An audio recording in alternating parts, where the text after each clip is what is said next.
This is the IST Health Tip of the Day. I'm your host, Roberto Parker. This podcast, we tackle the tough questions related to exercise, training for athletes, human performance, biochemical, biomechanical dysfunctions, problems that sometimes you have questions about that you don't quite know the answer to. So stay tuned, enjoy, take good notes, and God bless.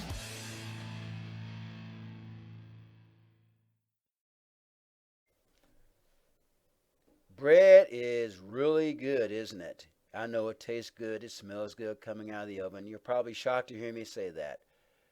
Well, eating bread on a consistent basis, especially off the shelf, is not the best thing for you guys. I think that's a pretty general consensus because of the gluten. But there's other things besides that.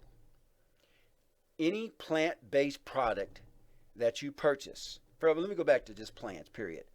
Plants in the wild want to protect themselves just like animals do, just like we as human beings do. They want to protect themselves. And they produce these four compounds. I've talked about these before: oxalates, lectins, phytates, and saponins. Now, what those four things do, plants produce those so they protect themselves from predators and like insects and animals. That's how they stay prevalent. So if you eat too much of that stuff, more than half your body weight in it, it can kill you. That's what it does to animals. Many plants are very, very, very toxic. Now, having said that, certain plants are loaded with good nutrients. I realize that. They have antioxidants, they have all kinds of micronutrients, minerals, and those sort of things. But the problem is, all of those four things I just talked about are enzyme inhibitors. Unless you do things and prepare them a certain way. Now, you're not going to totally eliminate all four of those, but you can reduce those four things, oxalates, lectins, phytates, and saponins, by soaking the grains and or nuts that you're going to prepare in terms of making your bread, because breads can also be made with almond flour and coconut flour. You've got to soak those things because those are all plant-based. Soak them for at least 12 to 24, maybe up to 48 hours. You soak them in some sort of fermented substance like apple cider vinegar or kefir. Plain water is okay, but it doesn't do quite the job. It's got to be some sort of fermented liquid. So soak them, because that won't eliminate those four toxins, but it will reduce it.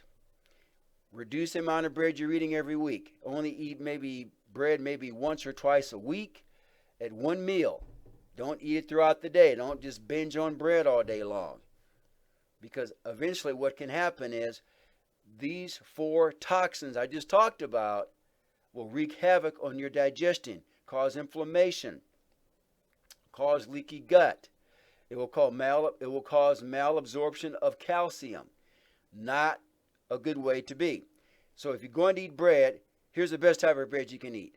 Homemade bread, once again, where the grains and or nuts have been soaked in a fermented type of substance. Sourdough bread that you make yourself, not off the store shelf. Sourdough bread is a good one. So that's what I recommend. I personally don't eat a lot of bread. If I do, it's more of a treat type of thing. I stay away from those types of things. Now, I grew up in a family where we ate a lot of bread, but usually my parents made it from scratch, which wasn't quite as bad, I guess, but they didn't soak the grains. So that's my recommendation to you. That's been proven by research and studies.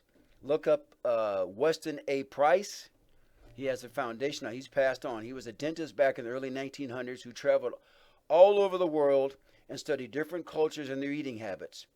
And he would evaluate their dental caries and their overall health. And what he found is that these different cultures who ate local, who hunted their own food, prepared their own food from scratch, and ate the animals and or plant life from their local area, were the healthiest individuals. In other words, they were more of a agricultural society, more agrarian, I believe the word is. Whereas he also studied other cultures that were more industrialized, and what he found was those cultures had more dental caries, dental problems, poor skin health, poor digestive health. That's what he found. So just keep that in mind. Get back to the basics of the way we evolved as human beings. I'm not saying go live in the wild or go live in a grass hut or a cave. I'm just saying the way you move, the way you eat, the way you reduce stress. Okay? Make it more simple. Guys, I hope this has been helpful.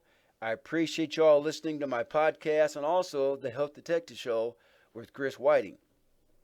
September 20th, we'll be doing a Health Detective Show. You can call in or text in questions. We'll be on Facebook Live on my page, or go to KCTK Radio and tune into their website and or Facebook Live to check the show out. We're going to talk about how do you quantify good health, because good health is a relative term. Not everybody is healthy who says they're healthy. Just because you look healthy doesn't mean you are healthy. There's a lot of deep dive material I'm going to get into to determine, are you healthy and what will be your longevity on this earth. Now that's approximately on earth. No one knows exactly what your longevity is. So tune into the Health Detective Show on September 20th at 7 o'clock. That'll be a Monday evening. Hey guys, this has been an IST Health Tip of the Day. Take care and God bless. Bye-bye.